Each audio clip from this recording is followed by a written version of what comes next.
ಭಾರತ ಜ್ಯೋತಿಷ್ಯ ಶಾಸ್ತ್ರದ ಮೇಲೆ ಸ್ವಲ್ಪನಾದ್ರೂ ಆಸಕ್ತಿ ಇದ್ದೋರು ಯಾರೇ ಆದರೂ ಶನಿದೇವರನ್ನು ಕಂಡರೆ ಹೆದರುತ್ತಾರೆ ಅನ್ನೋದ್ರಲ್ಲಿ ಅನುಮಾನನೇ ಇಲ್ಲ. ಈ ಶನಿದೇವರ ದೃಷ್ಟಿಗೆ ಒಳಗಾಗದವರು ಯಾರೂ ಇಲ್ಲ ಅಂತಾನೆ ಹೇಳಬಹುದು. ಇವರು ಯಾರಿಗಾದರೂ ನೋಡಬೇಕು ಅಂದುಕೊಂಡರೆ ಆ ವ್ಯಕ್ತಿ ಖಂಡಿತವಾಗಿ ನಾಶವೇ ಆಗುತ್ತಾನೆ. ಹಾಗಂತ ಶನಿದೇವರೇನು ಕ್ರೂರಿಯಲ್ಲ. ಹಾಗೆ ಶನಿದೇವರು ಜನರು ಮಾಡಿರೋ ತಪ್ಪಿಗೆ ಮಾತ್ರನೇ ಶಿಕ್ಷಿಸುತ್ತಾರೆ. ಹಾಗೆ ಮತ್ತೆ ಯಾರನ್ನು ಅಷ್ಟು ಸಲೀಸಾಗಿ ಯಾರನ್ನು ಕ್ಷಮಿಸುವುದಿಲ್ಲ. ಜನರು ಶನಿದೇವರ ಕೋಪಕ್ಕೆ ತುತ್ತಾಗದಿರಲು ಮತ್ತೆ ಅವರ ಅನುಗ್ರಹ ಪಡೆಯಲು ಮತ್ತೆ ಅವರು ಮಾಡಿರೋ ತಪ್ಪುಗಳನ್ನು ಸರಿಪಡಿಸಿಕೊಳ್ಳಲು ಶನಿದೇವರಿಗೆ ಅನೇಕ ಪೂಜೆಗಳು ಮಾಡುತ್ತಾರೆ. ಅವರ ಭಕ್ತರನ್ನು ಅನುಗ್ರಹಿಸಲು ತೀರ್ಮಾನ ಮಾಡಿದರೆ ಆ ವ್ಯಕ್ತಿ ಯಾರೂ ತಲೆ ಎತ್ತಿ ನೋಡದಷ್ಟು ಎತ್ತರಕ್ಕೆ ಬೆಳೆಯುತ್ತಾನೆ. ಅಂದರೆ ಅಷ್ಟು ಶ್ರೀಮಂತನಾಗುತ್ತಾನೆ. ಶನಿದೇವರ ಜೊತೆಗೆ ಅವರ ಹೆಂಡತಿಯರನ್ನು ನಾವು ಪೂಜಿಸಿದರೆ ಶನಿದೇವರಿಗೆ ಬಹಳ ಇಷ್ಟ ಆಗುತ್ತೆ. ಅಂಥ ಸಂದರ್ಭದಲ್ಲಿ ಬೇಗನೆ ಅನುಗ್ರಹ ಪಡೆಯಬಹುದು ಎಂದು ಪುರಾಣದಲ್ಲಿ ಹೇಳುತ್ತಾರೆ. ಶನಿದೇವರಿಗೆ ದ್ವಾಜಿನಿ, ದಾಮಿನಿ, ಕಂಕಾಲಿ, ಕಲಪ್ರಿಯ, ಕಂಟಕಿ, ತುರಂಗಿ, ಮಹಿಷಿ ಮತ್ತೆ ಅಜ ಎನ್ನೋ 8 ಪತ್ನಿಯರಿದ್ದಾರೆ ಶನಿದೇವರಿಗೆ ಎಂದು ಪುರಾಣಗಳು ಹೇಳುತ್ತವೆ. ಶನಿದೇವರನ್ನು ಪೂಜಿಸುವ ಮೊದಲು ಅವರ ಹೆಂಡತಿಯರನ್ನು ನಾವು ಪೂಜಿಸಬೇಕು. ಶನಿವಾರ ಅವರ ಪೂಜೆ ಮಾಡಿದರೆ ಅವರ ಅನುಗ್ರಹ ಬೇಗನೆ ಪಡೆಯಬಹುದು ಎಂದು ಪಂಡಿತರು ಹೇಳುತ್ತಾರೆ.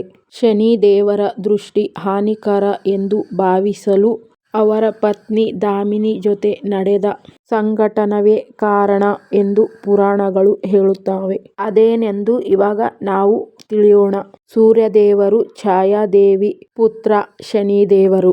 ಶನಿದೇವರು ಕಪ್ಪು ಬಣ್ಣದಲ್ಲಿದ್ದು ಕಬ್ಬಿಣದ ರಥದಲ್ಲಿ ತನ್ನ ವಾಹನವಾಗಿ ಕಾಗೆಯನ್ನು ಆರಿಸಿಕೊಂಡಿರುತ್ತಾರೆ. ಅವರು ಚಿಕ್ಕವರಿಂದಲೂ ಶಿವನ ಪರಮ ಭಕ್ತರು. ಶಿವನ ಅನುಗ್ರಹಕ್ಕಾಗಿ ಹಲವಾರು ವರುಷ ತಪಸ್ಸು ಮಾಡುತ್ತಾರೆ ಶನಿದೇವರು. ಅವರು ಬೆಳೆಯುತ್ತಲೇ ಶಿವನ ಮೇಲೆ ಇದ್ದ ಪ್ರೀತಿ ಭಕ್ತಿ ಸ್ವಲ್ಪ ಸ್ವಲ್ಪನೇ ಜಾಸ್ತಿ ಆಗುತ್ತಲೇ ಬಂತು. ಶನಿದೇವರು ಬೆಳೆದ ನಂತರ ಚಿತ್ರರಥ ಕುಮಾರಿಯಾದ ದಾಮಿನಿಯನ್ನು ವಿವಾಹ ಆಗುತ್ತಾರೆ. ದಾಮಿನಿ ಅತಿಯಾದ ದೈವಿಕ ಶಕ್ತಿ ಹೊಂದಿರೋ ಮಹಿಳೆ. ಸೌಂದರ್ಯದಲ್ಲಿ ಮಾತ್ರವಲ್ಲದೆ ಬುದ್ಧಿವಂತಿಕೆಯಲ್ಲೂ ಎಲ್ಲರನ್ನೂ ಮೀರಿಸುತ್ತಾಳೆ ದಾಮಿನಿ. ಆಕೆಗೆ ಒಂದೇ ಒಂದು ಬಯಕೆ ಇತ್ತು. ಅದು ಏನೆಂದರೆ ಮಗುವಿಗೆ ಜನ್ಮ ನೀಡಬೇಕೆಂದು. ಅದೇ ಕೋರಿಕೆಯ ಮೇಲೆ ಶನಿದೇವರ ಬಳಿಗೆ ಬರುತ್ತಾಳೆ ದಾಮಿನಿ. ಆದರೆ ಆ ಸಮಯದಲ್ಲಿ ಶನಿದೇವರು ಶಿವನಿಗಾಗಿ ಗಾಢವಾಗಿ ತಪಸ್ಸು ಮಾಡುತ್ತಾ ಇರುತ್ತಾರೆ. ಆ ತಪಸ್ಸಿನಿಂದ ಹೊರಗೆ ಬರೋದಕ್ಕೆ ಶನಿದೇವರಿಗೆ ಎಳ್ಳಷ್ಟು ಇಷ್ಟವಿರಲಿಲ್ಲ. ಆದರೆ ದಾಮಿನಿ ಶನಿದೇವರನ್ನು ತಪಸ್ಸಿನಿಂದ ಹೊರಗಡೆ ತರೋದಕ್ಕೆ ತುಂಬಾನೇ ಪ್ರಯತ್ನ ಪಡುತ್ತಾಳೆ. ಆದರೂ ಸಹ ಅವಳ ಎಲ್ಲ ಪ್ರಯತ್ನಗಳು ವಿಫಲವಾದವು. ಇನ್ನು ಶನಿದೇವರ ಮೇಲೆ ಕೋಪಗೊಂಡ ದಾಮಿನಿ, ನಾನು ನಿಮ್ಮನ್ನು ಮಾತನಾಡಬೇಕು ಎಂದು ಬಯಸಿದಾಗ ನೀವು ನನ್ನೊಂದಿಗೆ ಮಾತನಾಡದ ಕಾರಣ ನಿಮ್ಮ ಎದುರು ಯಾರೇ ನಿಂತು ನಿಮ್ಮನ್ನು ನೋಡಿದರೂ ಅವರು ನಾಶವಾಗಲಿ ಎಂದು ಶಾಪ ಕೊಟ್ಟಿದ್ದಳು. ಆಕೆಯ ಬಯಕೆ ಈಡೇರಿಸಿಲ್ಲ ಎಂದು ನಿಮ್ಮ ದೃಷ್ಟಿ ಜನರಿಗೆ ಯಾವಾಗಲೂ ಹಾನಿ ಉಂಟು ಮಾಡುತ್ತದೆ ಎಂದು ಶಪಿಸಿದಳು. ನಿಮ್ಮ ದೃಷ್ಟಿ ಯಾರ ಮೇಲೆ ಬಿದ್ದರೂ ಸಹ ಆ ವ್ಯಕ್ತಿ ತುಂಬಾ ಸಮಸ್ಯೆಗಳನ್ನು ಎದುರಿಸುತ್ತಾನೆ ಎಂದು ದಾಮಿನಿ ಶನಿದೇವರನ್ನು ಶಪಿಸಿದಳು. ನಿಜಕ್ಕೆ ಶನಿದೇವರು ಕೆಟ್ಟವರಲ್ಲ. ಆದರೆ ಅವರಿಗಿರೋ ಶಾಪದಿಂದ ಅವರ ದೃಷ್ಟಿ ತಾಕಿದರೆ ಕೆಟ್ಟದಾಗುತ್ತದೆ ಎಂಬುದು ವಾಸ್ತವ.